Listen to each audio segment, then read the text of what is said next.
En prosecución de las pesquisas para desbaratar la red de narcotraficantes liderada por Jorge Teófilo González Sanabria alias Zamora, el pasado 8 de octubre las autoridades llegaron hasta el hangar Arrayán ubicado en Areguá.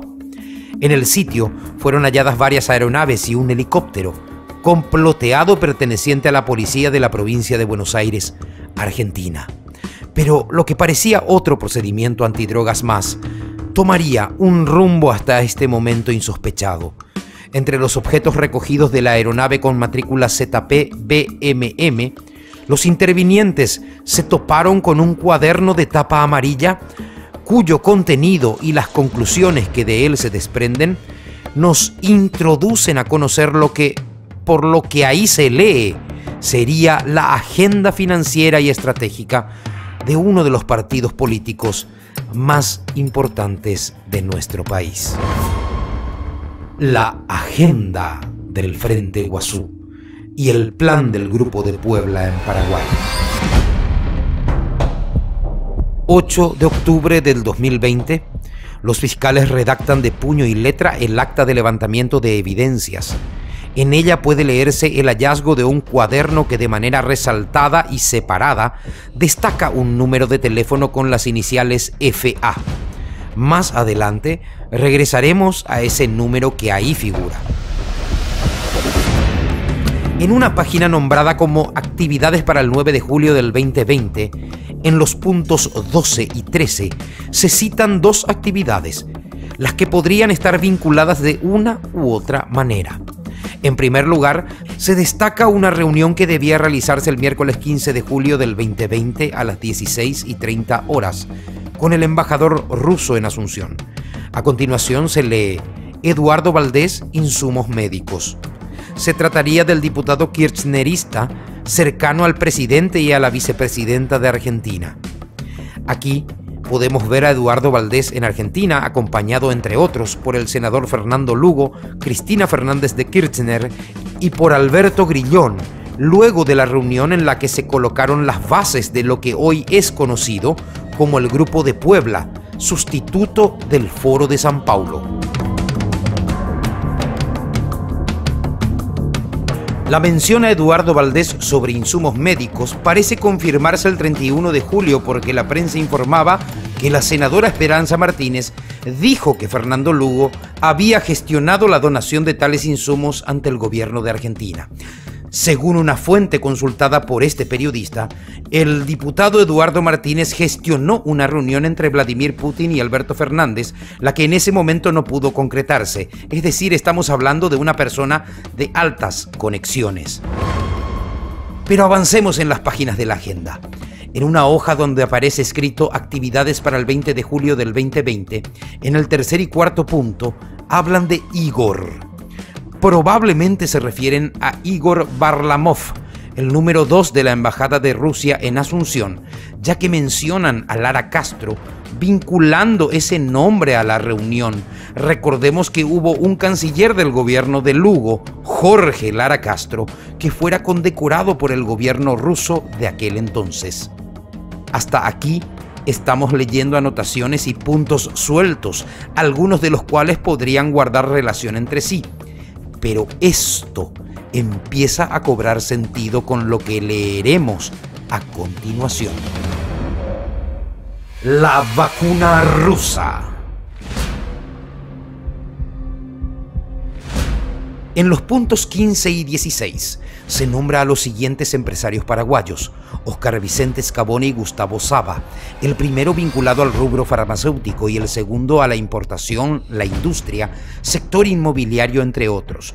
Luego se nombra a Aldo Harrison, cuya familia maneja empresas dedicadas al sector salud, farmacéuticas, cadenas de farmacias, seguros prepago, sanatorio, etc. En la agenda a este nombre le sigue la anotación Apoyo a vacunas rusas. Aquí debemos resaltar, a modo de resumen, las siguientes conclusiones. Miembros del Frente Guazú mantienen reuniones con agentes rusos en Paraguay con fines aparentemente comerciales. Es lo que puede suponerse por los nombres mencionados de conocidos empresarios vinculados al mundo farmacéutico y de la industria. Sin embargo, en la agenda no solo se habla de la vacuna rusa, también se habla de política y de los planes que, por lo menos hasta el mes de julio, estaban en pleno desarrollo y con apoyo a nivel internacional. Golpe contra Marito. El cuaderno de tapa amarilla, según la fuente consultada por este periodista y que está imbuido de los detalles de la presente investigación, sería de procedencia mexicana, y en sus páginas estaban escritas lo que se relata a continuación. Conversar con Gleisi, tema conversatorio del 24 de julio con Lula. Gleisi Hoffmann es una de las más cercanas colaboradoras del expresidente de Brasil condenado por corrupción, Luiz Inácio Lula da Silva. Por sí solas, tales anotaciones no significan nada. Pero si tenemos en cuenta lo que se está anotando en otros puntos, dichos contactos podrían explicar que detrás existe una articulación internacional para lo que veremos a continuación. Parecen seguir una cronología. En este orden: 1. Gobierno de Unidad Nacional. Unas palabras que no logro entender en el papel.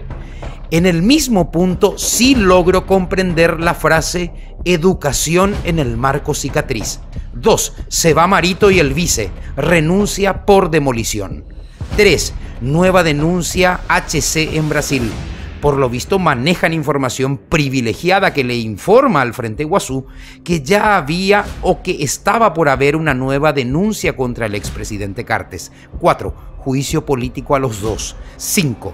Golpe blando democrático. Repito, textualmente así están escritas en la agenda. Muchos otros puntos se consignan en este cuaderno encontrado en la narcoavioneta, como por ejemplo pagos a bancos y a otras entidades.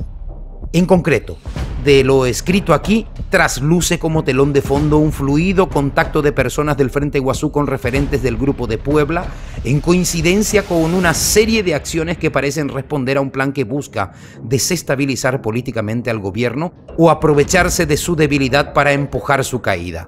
También en una parte del documento puede leerse alto costo para el Frente Iguazú, o en otra parte, patria querida no se acopla.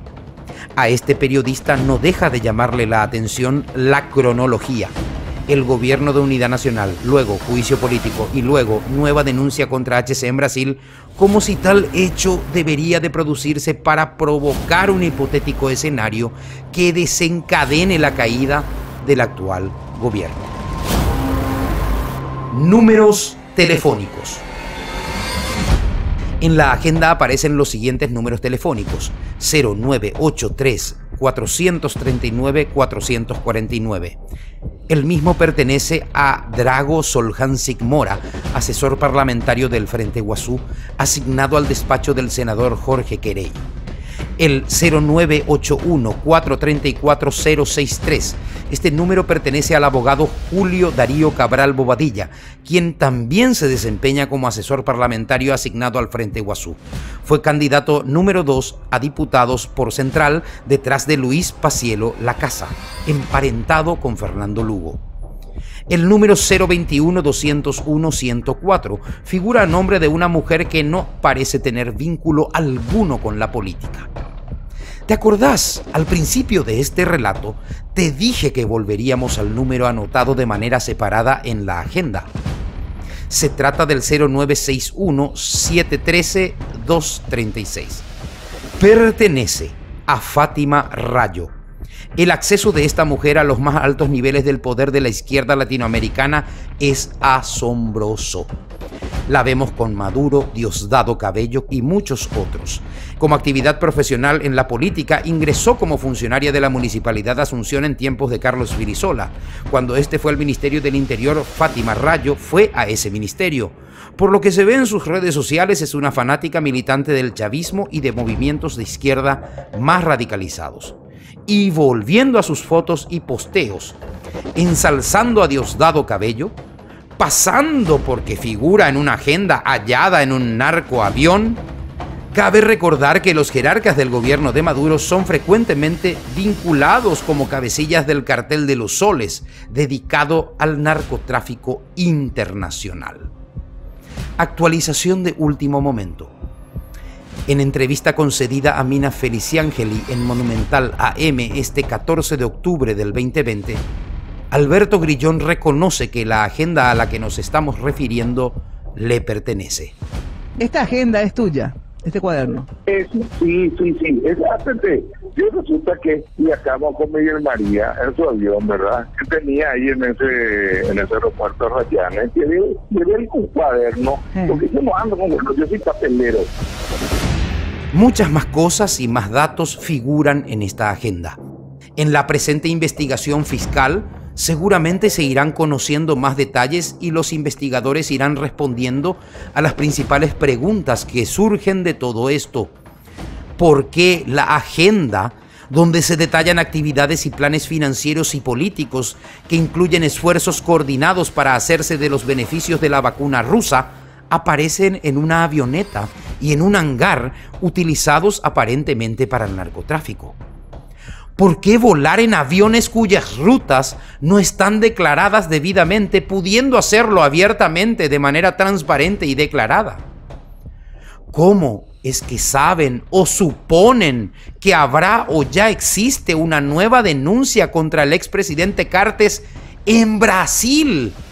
¿Cómo obtienen información privilegiada hasta ese punto del más alto nivel? Pretenden desencadenar el derribo y la caída ilegítima del actual gobierno. Por lo menos es lo que pudimos leer en la agenda del Frente Guazú, hallada en un narcoavión.